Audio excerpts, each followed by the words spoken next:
Thank you. I'd like to call the meeting of the Infrastructure and Funding Subcommittee for Transportation to order. Can we call a roll, please?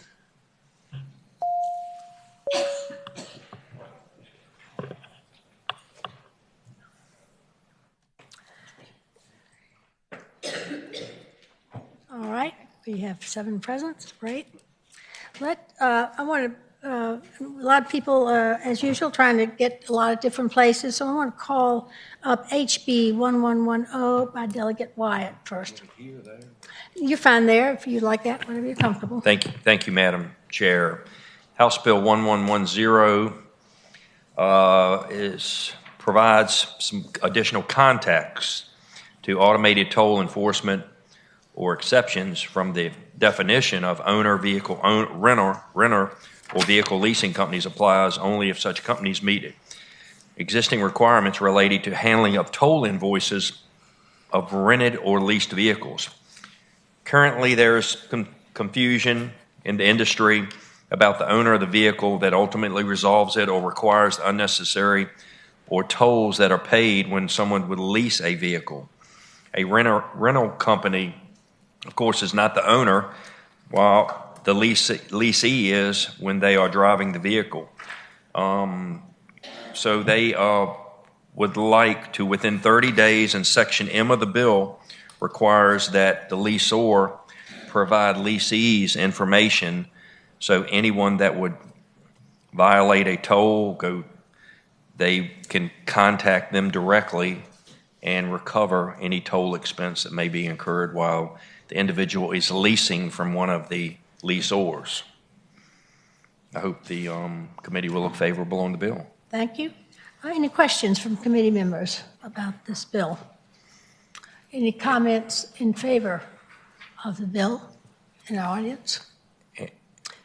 I believe that the delegate has said there are a couple of written statements. There were some written comments that I thought they were going to provide. They didn't sign up in time. United Bridge from Northern Virginia is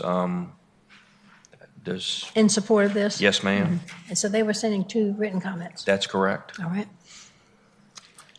Anyone in opposition to this bill? Move to report. Second. Committee will please indicate their preference on the voting board.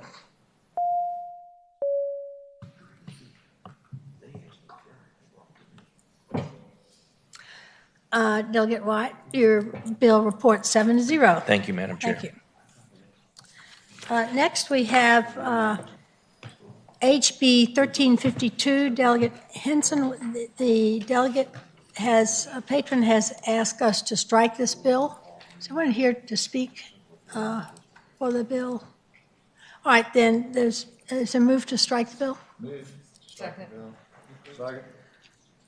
All in favor, please indicate your preference on the voting board.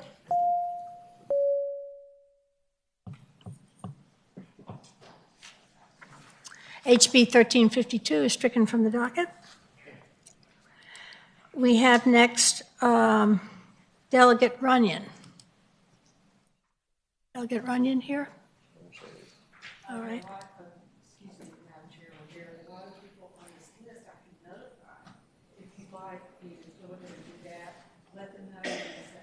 Yes, please, if you could notify Delegate Runyon and Delegate Walker.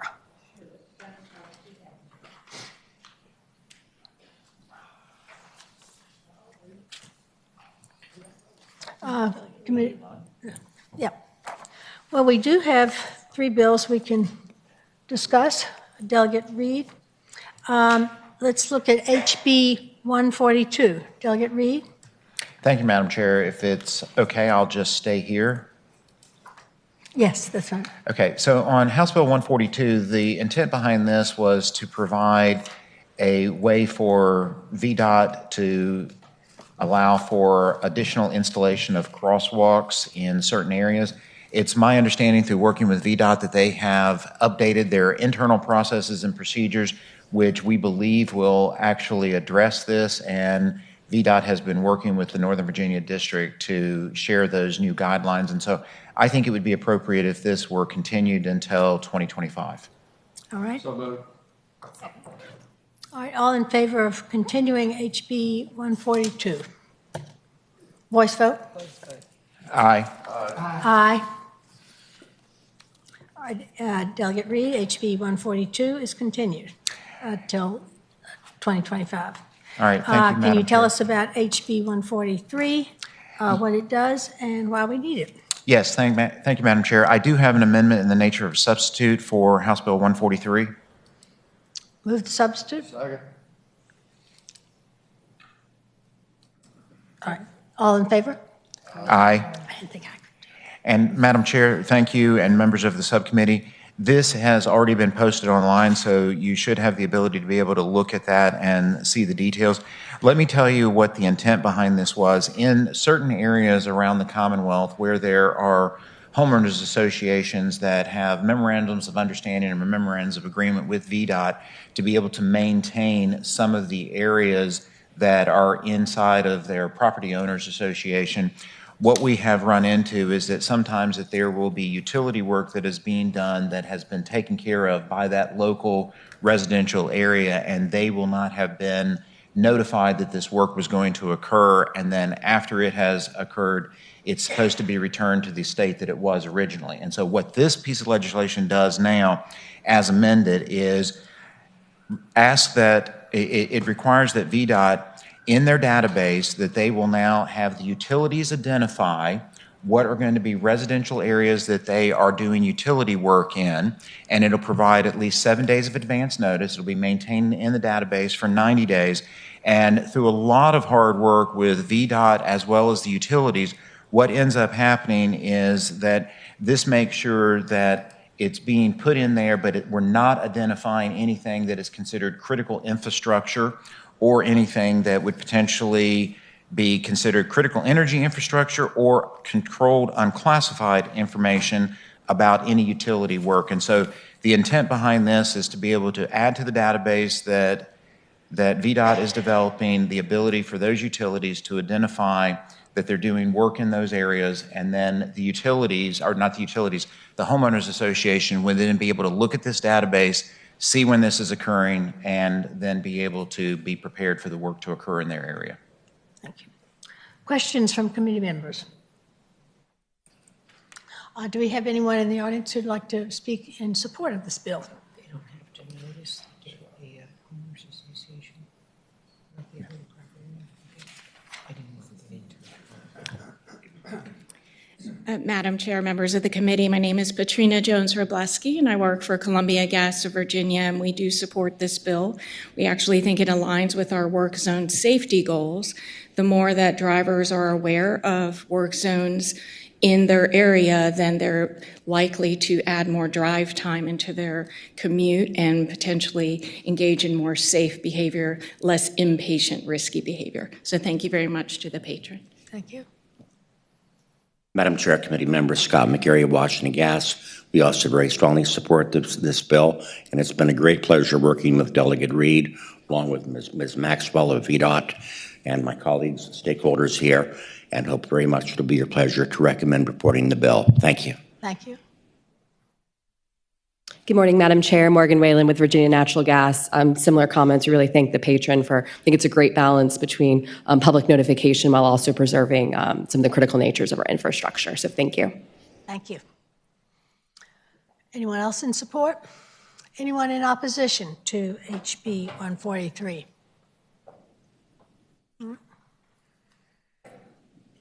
Last word, Delegate Reed? Just a comment or a question from my colleague here. I think it's important to point out that in this database, that means that the homeowners association will go and pull the data. They will be looking at it and retrieving the data. So that is how that they will receive notifications through the database, and then the homeowners association or the individual will be able to look and get the information for themselves. All right, thank you. Committee moves by motion Move the report. Second. substitute. With the substitute. Yes, please. Committee members, please go to the electronic voting board.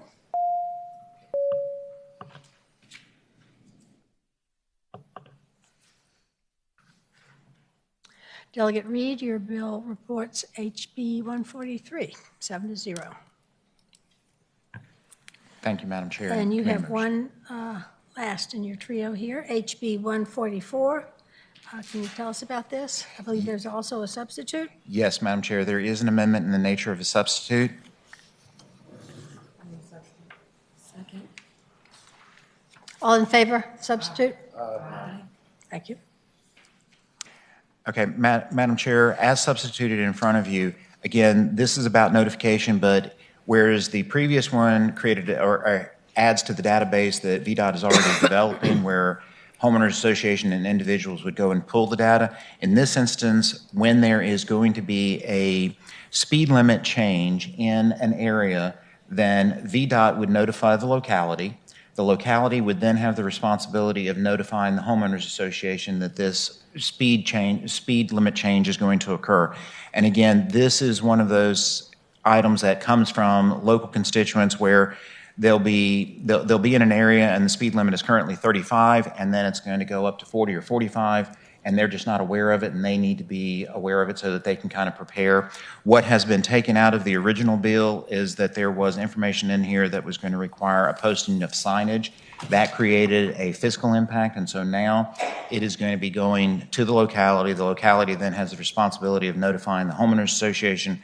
And the reason why we came to this kind of compromise is the fact that asking VDOT to keep track of all of the points of contact of all of the homeowners association would have become overburdensome, whereas I will tell you that my locality keeps track of all of those individual homeowners associations because they're interacting with them on a regular basis. And so that's what the bill does, and that's how it changed from the original. Thank you. Delegate Austin. I look favorably upon this bill now that we have the localities responsible for the notification. I was a little concerned initially that we're placing the burden on VDOT. Mike. I'm sorry, I apologize. I said I look favorably upon this legislation now that the burden of responsibility lies with the locality and VDOT simply notifies them. So thank you, Delegate Reed, for that substitute. Thank you, Madam Chair. And thank you, Delegate, for that input. Any other comments from the committee? How about in their audience? Does we have anybody who speaks in favor of HB 144? Anyone in opposition? All right. Report. Substitute. Yep. Committee will go, committee members go to the electronic voting board.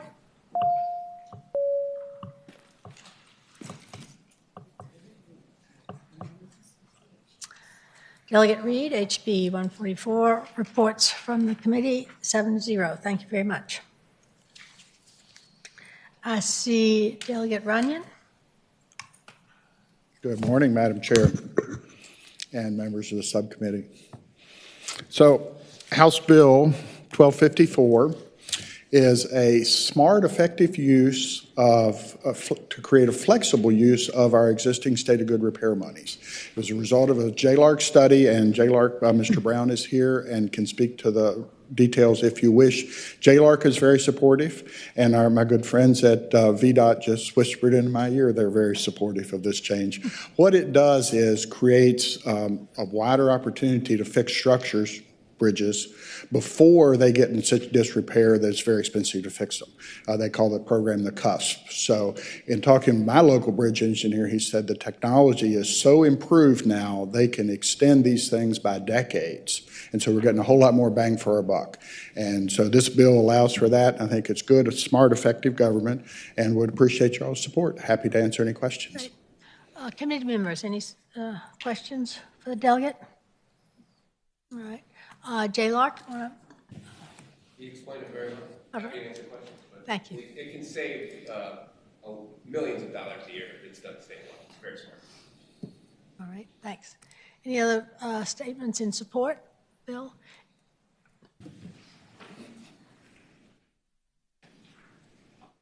Madam Chair, Joanne Maxwell from VDOT. VDOT strongly supports this bill. The administration strongly supports this bill.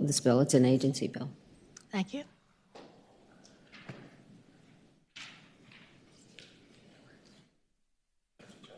Madam Chair and members of the committee, I'm Ron Jenkins.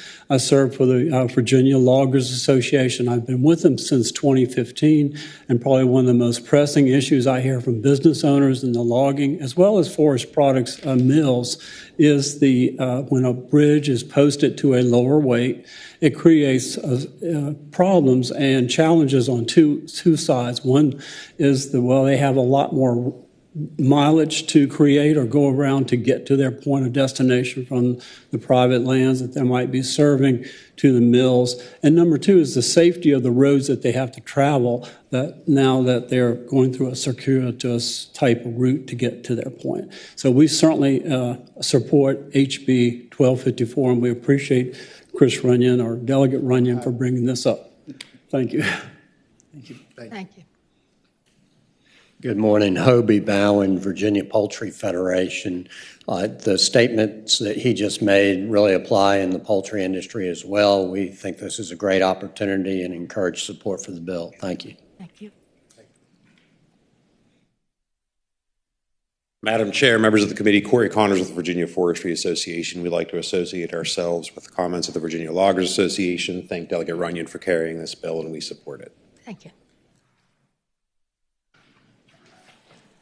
Good morning, Madam Chair, members of the subcommittee. Caitlin Jordan, Virginia Farm Bureau. We want to thank the patron for bringing this bill forward, and we support efforts to streamline funding and direct attention to our rural roads and bridges that our farmers use daily to transport products. To increase farmer safety and improve our rural infrastructure, we support the bill. Thank you.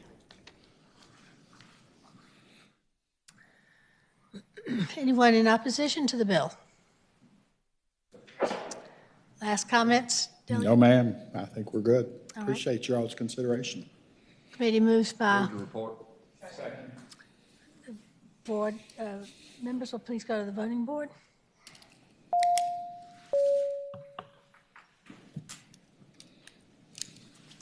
Delegate Runyon, your bill reports 7-0. Thank you very much. Thank you.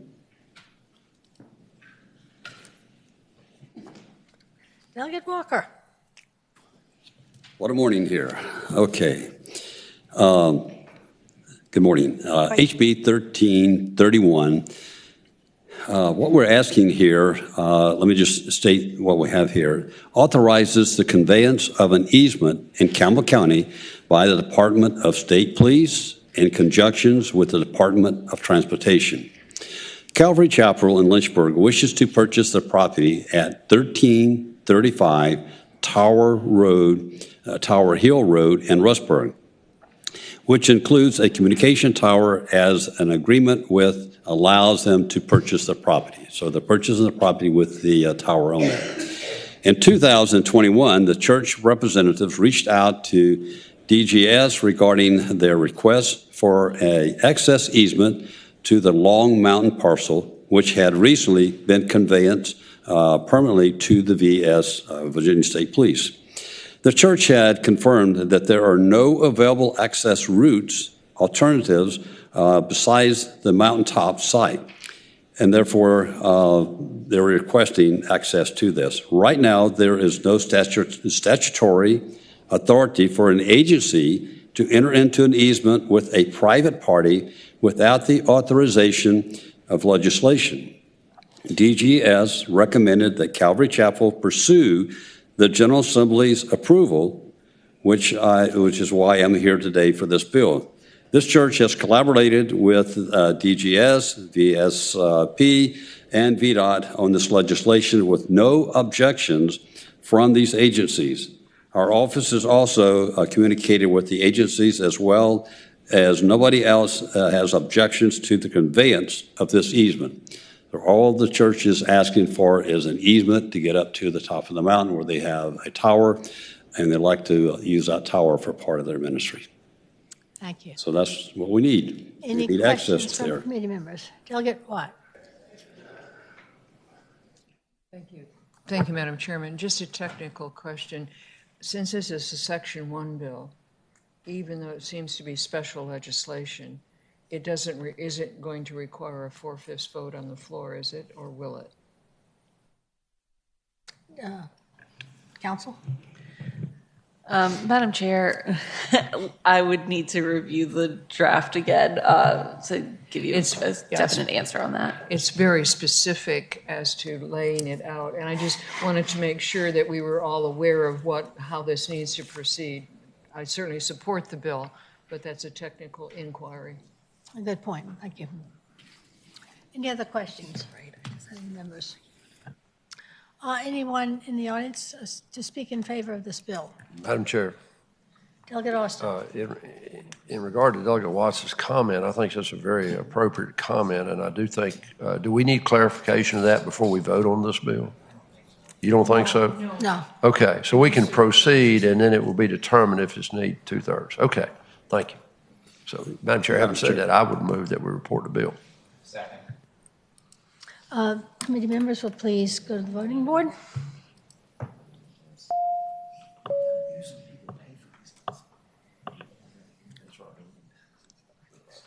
Delegate Walker, the HB 1331, reports 7-0.